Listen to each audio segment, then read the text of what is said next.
Hey boys, this is Commissioner Dimes coming to you Friday night as promised. Quick update for you. A couple of things I want to cover. Then I want to show you something may or may not find useful.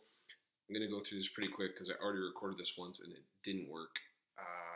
So I don't want to spend too much time on this, but I wanted to get it down because I watched it and although it didn't have audio, it was a cool video. So figured out the audio piece. These things happen, but I hope you enjoy it. So, real quick, 17 days till draft day, 10 days till keeper deadline. Get your keepers in, get any trades in by the keeper deadline. There's going to be a 7-day moratorium on trades. I will not accept any trades between the keeper deadline and the draft day just to keep things clean.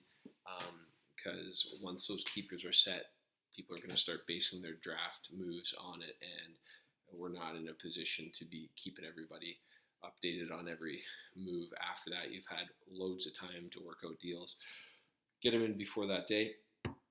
And off we go. The draft order, I'll show you later, but it is done and I'll provide it to you. Payments, I've got several payments in. I still need a few more. And for those that do have them in, I wanted to show you something I've been working on. I think it's cool. You may not like it. I'm going to show you tonight. Basically, two main things I want to focus on this year is keeping everyone engaged in the league by keeping updates coming, the chat room going with a lot of topics, relating to fantasy baseball and otherwise. Just keep everybody in the loop and entertain. But also, I think draft preparation and getting everybody started off on the right foot is really important. So I put together a draft guide, what I'm calling Dimes Draft Guide, that you may want to use to help you on draft day, get organized in that 7 days in between. And then, depending on your proficiency in Excel, you may be able to use it for other things during the draft. But even for a novice user, I think the very basics of it will be helpful. And if not, don't use it. Use your own system.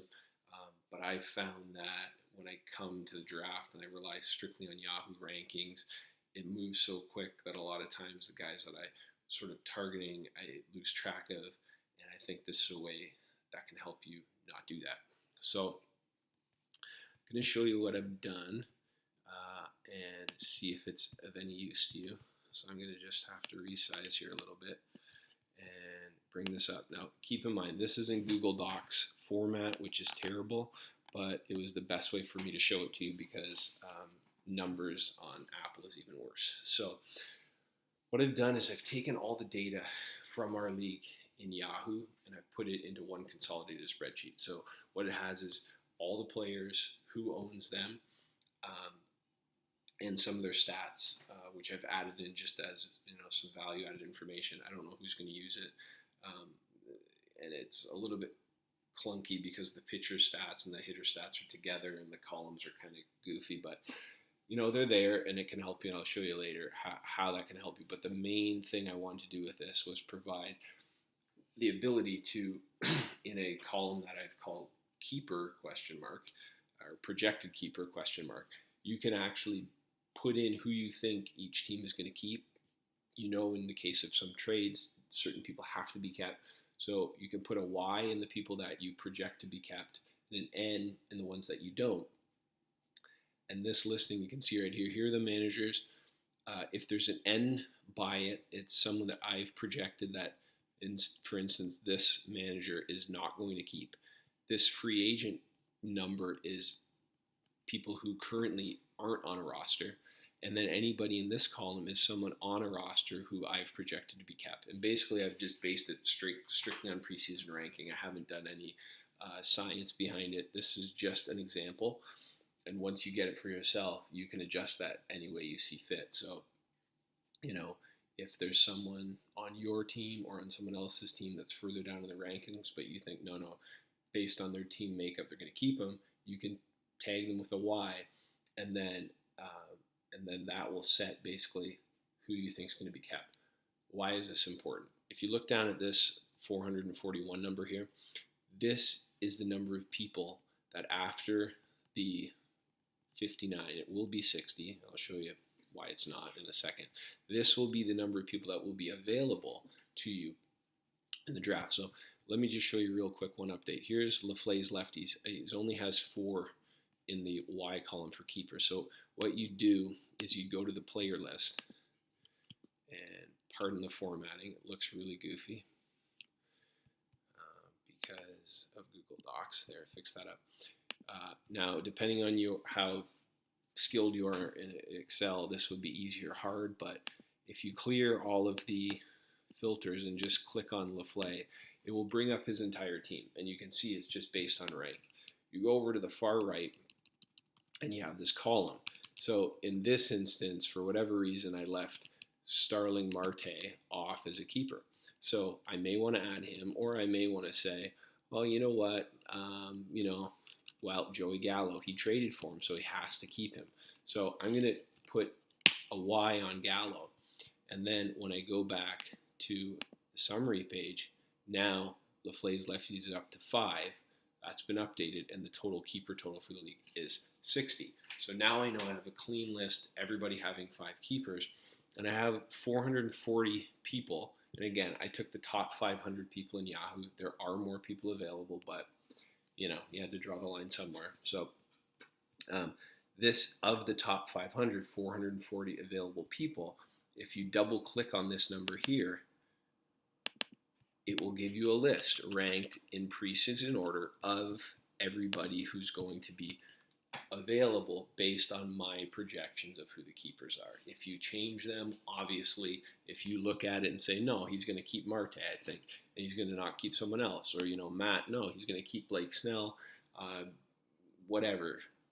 Some of the guys, their top 5 guys are hitters. You may say, oh, no, well, they're going to take a slightly lower pitcher because they want a pitcher. Maybe they will, maybe they won't. That's up to you to decide, but this allows you to do it. So once you've made those decisions,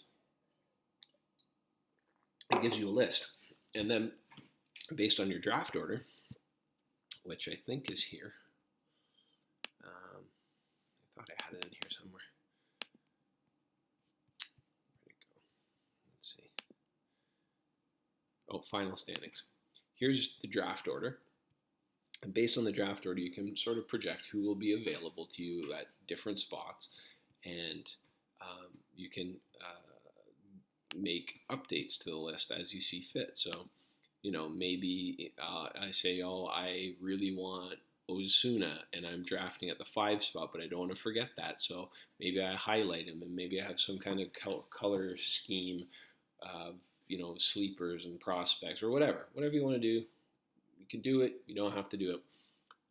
But it gives you a nice clean list to work off of, and it allows you to maybe organize your draft day a little bit better. It also might show you, certain people who might be targeting guys that they had the previous year. These people may be more predisposed to go back for that person based on the list. So this shows you who the owner was, who's back in the pool, who's available to you, and who may be going at different spots.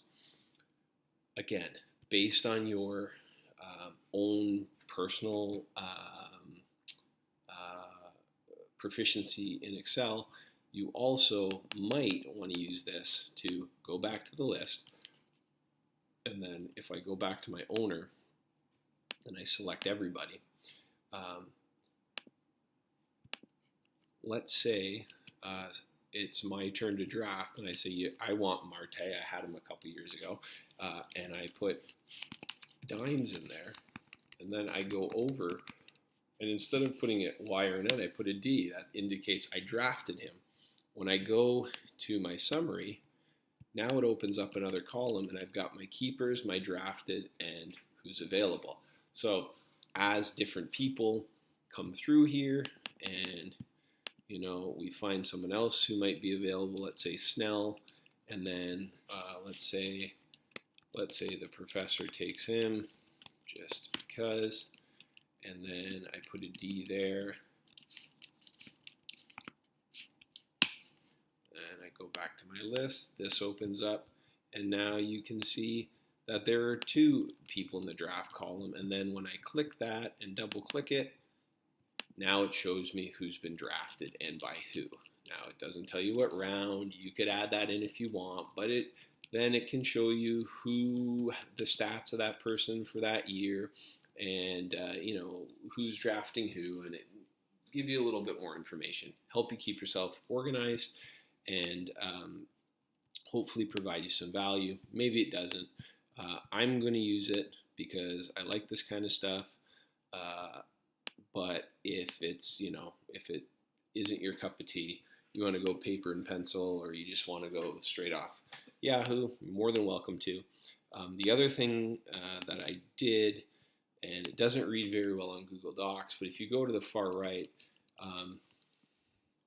if you see here, this is your current keeper total, and how many home runs, RBIs, and the various stats that they contributed last season. I've also pulled in ESPN projections, so it can show you what, and it doesn't read at all on Google Docs. When I send you the actual Excel, it may make more sense. But it gives you an idea of projections and looking forward what those guys might do. Again, as you add your drafted team in, it may help you determine where you're strong, where you're weak, and where you want to go. So, again, just something I threw together. It's not perfect. There are probably slicker options out there that you might have to pay for. I'm going to provide this to anybody who wants it, just to make sure that everybody starts draft day out with the opportunity to be, organized. And if anything, this gives you a sort of a pre-look at the data that's in Yahoo, because I know it's a nightmare to get out, and I know some ways to sort of organize a little better. So I consolidated that all in one place for everybody, so everybody doesn't have to go around and do that. If at minimum you have that a week ahead, so that you don't have to wait for all the keepers to go in and then see what players might be available to you, I think this might be helpful. But if not, do it any way you want. So that is all I'm going to show you tonight. If you're interested in this and you've paid, I'm more than happy to send it to you. If you're not interested in it and you've paid, you're a super guy. And if you're not interested in it and you haven't paid, stop being a dick and just pay. So there's that. So that's it, man. I just thought I would work on this because it's something that I thought was interesting and could be helpful. So I'll put it out there. Again, drafts in 17 days, keeper deadline in 10 days. Get your keepers in.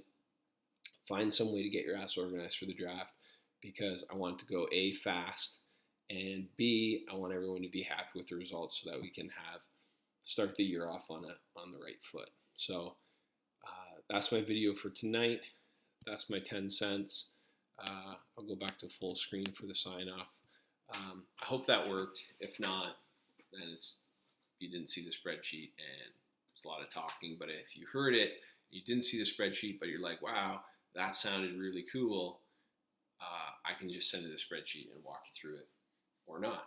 So that's what I got, guys. Thanks again. Let's have a good year. This is Dimes. Geeking out a little bit tonight on my spreadsheet, but I'm out.